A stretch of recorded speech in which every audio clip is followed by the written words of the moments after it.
There's something strange in the Weta Workshop. This is your look at the Weta Workshop Mini Epics Ghostbusters Peter Venkman.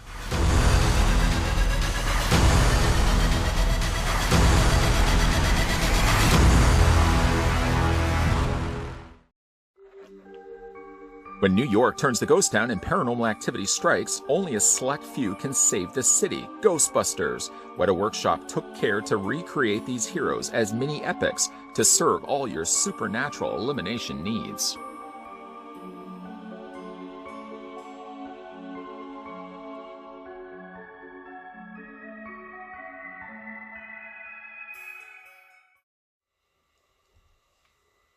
Before we get a closer look at the Mini Epics Peter Venkman, the first thing we're going to want to do is figure out how tall it actually stands.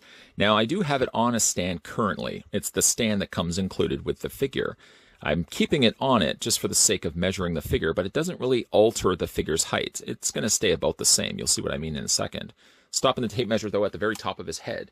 You're looking at Peter Venkman standing 7 inches exactly, and switching that to centimeters, then you're looking at Peter Venkman standing 17.9, or almost 18 centimeters in height. Now, you know how I feel when it comes to product catalog, so I'm glad to see that Weta Workshop pack one with the release of Peter Venkman. Having a look at it right now, it's quite a beefy booklet. On the front, we got Weta Workshop Mini Epics, Weta Workshop at the top there. When you open it up, you're teased by a predator. That has me extremely interested. But when we open it up, I didn't realize there were so many of these around. There's ones from Lord of the Rings. There's ones from Alita, Missing Link, Men in Black, Borderlands, Apex, and even down below there's the 3 Ghostbusters. Now, it says there's more characters coming. It's possible that maybe these actually aren't being released just yet, but these are going to be ones that are coming out. You can head on over to wetaworkshop.com/mini pics if you guys want to see more of them. On the other side, we've got the Ghostbusters there, Slimer, Peter Venkman, and Egon Spangler. The only one I actually could find at my local comic book store was the Peter Venkman, but I definitely will be keeping my eyes open for that Slimer and Egon Spangler. I also checked online pre-orders for the some of the ones that are going to be coming out. I think there's going to be also a Zool, a Terror Dog, and of course the other 2 Ghostbusters. So at least we're going to be getting the full team. As I said when we were measuring this guy off, he does come with a display stand. It's just basically just a rectangular clear plastic, probably like an acrylic display stand. You can see there's 2 peg holes right there. The figure actually stands fine on his own, so you don't really need this if you don't want to. It would have been fun, actually, if they had put Ghostbusters or something on it and made the stands unique to the characters. But like I said, if you want to just display the characters without them, you don't necessarily need a display stand at all. To attach it, though, you have to line the feet to the peg holes. And it seemed like a pretty simple idea on paper, but then I had a real tough time. I don't know what was wrong with me of lining these feet up with the peg holes. There is actually a unique way. There's a specific way, I should say. One hole, one peg, is a little bit bigger than the other. So yeah, I realized quickly I had it the wrong way. This goes at the back. The bigger peg at the back goes obviously to the back. And then the other foot plugs into the front. But again, I don't know why I'm struggling. This seems like simple things to do. Just line it up, and yeah, you have to kind of stretch the foot. There we go. Just have to stretch the foot a little bit to fit that on the display stand. So again, you can go with or without. It's entirely up to you. That's basically what it looks like on the display stand.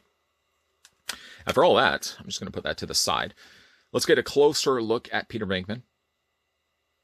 Now, it seems obviously with the mini epics that they're sort of going for that stylized design. And you know, like product catalogs, I'm all about stylized design characters, where you're sort of taking them like caricatures and you're exaggerating features to them. With Peter Venkman, I suppose the exaggerated features is his forehead, his ears, possibly the fact that he's got very little chin. And they have recreated that quite nicely, actually, as a little miniature figure. It doesn't have any posability to speak of, like his head doesn't rotate, nothing in his arms or anything like that. He's pre-posed, but really nice looking figure. I think that I think in hand it looks better, because when it looked in the packaging, it did seem like he had too much shadowing on his face, the stubble around the area of his chin and the side of his face there. But I guess now, actually, when I'm looking at really close, especially when I've got light shining on it, the stubble isn't actually bad at all. It's not as dark as it looked inside the packaging. I do think that it's a good likeness to Bill Murray. Of course, that stylized design of Bill Murray. They, of course, all have the noted features on the costume, for example, like the little Venkman patch on the side. Of course, Ghostbusters patch on his arm. Nothing on this arm. And he's holding his neutrino wand, proton wand, in his hand. Really nice. I'm really, really happy with how this one turned out. Like, even if you look at the back, I almost feel like they've exaggerated the size of the proton pack. Like, it feels like it's really, really big when you scale it to the rest of the figure. But again, that could fall under that whole stylized, super stylized design of these characters. That's a really solid proton pack. Right down to the fact that they got little warning stickers. All the things you would expect to see on the movie prop is created quite nicely here. It's not removable, mind you, but it's very faithfully recreated here on the back of Venkman here. And really all the other things that you'd expect to see in the costume are here as well, like the little hose that runs down here, runs to the back inside the leg. The one side, he's got a little hook there. Really, really happy with how this turned out. The hose is softer plastic. You will want to still be careful moving that around. You don't want to bend and break that. But the detailing also on the neutrino wand is quite good. Even like the little knobs and dials on the inside, they're all painted in silver. The patch on his elbows, the elbow pads there, all done in the lighter gray.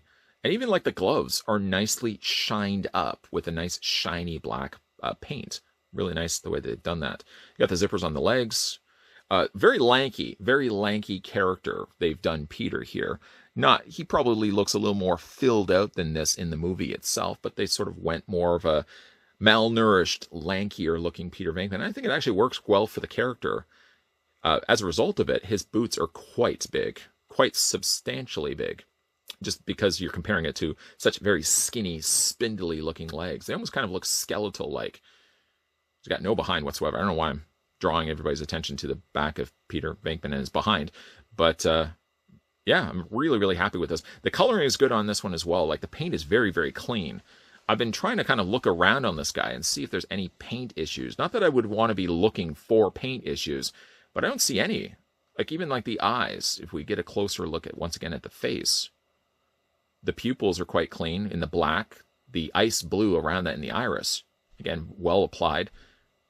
Again, I like the airbrushing on the stubble of his face. The hair sculpt is on point as well. And it is definitely one of the best looking backpacks, one of the best looking proton packs I've seen on these figures. Like, even this might be one of the better looking proton packs, even comparing to other figures that have done Ghostbusters as well. As I said, this one does have the means of a display stand, but I mean, I don't have any real difficulties getting this guy to balance whatsoever. One good thing is, even though he is top heavy because he has the proton pack on his back, like Bobby Brown would say, he does have wide, large enough feet that sort of stabilize him. So even like just putting him down on a shelf, for example, he's more than capable of standing on his own. And it probably would be the case for all the Ghostbusters except for Slimer. Slimer looks like he's going to be coming with a display stand of slime, I guess, that's going to spiral into his body. And that's going to be an interesting one to see. I've also checked a lot of these over on Zavi's website. I think Zavi's got a couple of postings for these. And I think they've also shown images. The Terror Dog looks fantastic. Definitely would like to get 2 of those if I possibly can. But I'm really happy with how these ones turned out. I found this one at my local comic book store. I think the price point for this guy was, I want to say, just a little over $40. Checking online, the price points on these sit at around $23 to $24. And just simply because here in Canada, they convert the cost just obviously a little bit more for Canada prices. But for what you're getting for a figure, a super stylized rendition of Peter Venkman, it's a great looking figure. And I'm looking forward to picking up the rest of these. Now, I did know that these existed as I saw images online, and I saw them also pre-ordered on Zavi's website, but I really wasn't expecting at all to come across any of these at my local comic book stores. I thought it would be one of those cases where they would be import figures, not available in Canada, yada, yada, yada. You know the story by now. But very surprised to go to my local comic book store to pick up other things. My eyes wandered over to the wall to see if anything new was there, and sure enough, they had Peter Venkman. Peter Venkman is the second one. Unfortunately, they didn't have Slimer and they didn't have Egon, so I can either have them order in the other 2 figures, or I can check around my local other comic book stores and see if they have them, or I can probably just pre-order them online. One good thing is that they are going to be doing the entire Ghostbusters team. There are pre-orders of Ray, Winston, a Terror Dog, I feel like there's one other ones. There might actually just be 6 of them, and that's fine if we only get just the 6 with the main Ghostbusters, the Terror Dog, and Slimer. That's more than enough for me. But the fact that I was able to find these at my local comic book store was a nice touch. So it kind of gave me an early idea of the kind of collection that I'm probably going to be getting into quite quickly. I really like the design of these mini epics quite a bit. They're going the route of the super stylized design, which you know I'm all about. They're vinyl figures. They're a little bit more expensive, granted, yes, than other vinyl figures that you're probably picking up at your local comic book store, you know, the ones we always talk about. But I mean, these have definitely a lot more charm going for them. They're taking the aspects of the actor, in this case, you got Bill Murray, and they're exaggerating the features on him. So, you know, he's got a bigger head, he's got bigger ears, it's kind of spindly in the legs, and he's got this giant proton pack on his back. Bobby Brown. But I like these. I like these quite a bit. Really wished I could have found the Slimer at the time that I got the Peter Venkman, but I mean, I'm really excited about getting the rest of these. And just knowing now that Mini Epics is going to be doing a ton of different properties, could find myself being that this could be the new collection of vinyl figures that I might see myself getting into. If you've picked up any of these for yourself or based on this review, let me know down below in the comments section what you guys think of the Weta Workshop Mini Epics Ghostbusters Peter Venkman. Definitely going to have to get that Slimer and that Egon. If you're new to the channel and liking the content you're seeing, consider the idea of hitting that subscribe button down below. Consider, of course, the idea of turning on that bell notification. Don't worry, we sanitize it. And, of course, keep your peepers peeled to this channel Monday to Friday, 12 p.m. and 2 p.m. Eastern Standard Time. That's when we have new videos popping up. And every once in a while, we do get premieres going underway as well. So if you guys like to stop by and chat for a bit, the chit, the chat, and a little bit of cold brisk on your way out, feel free to come to these premieres. Like I said, Monday to Friday, 12 p.m. and 2 p.m. Eastern Standard Time. Lots of stuff coming your way, guys. So keep your peepers peeled for that. And thanks for watching. I'll see you guys next time.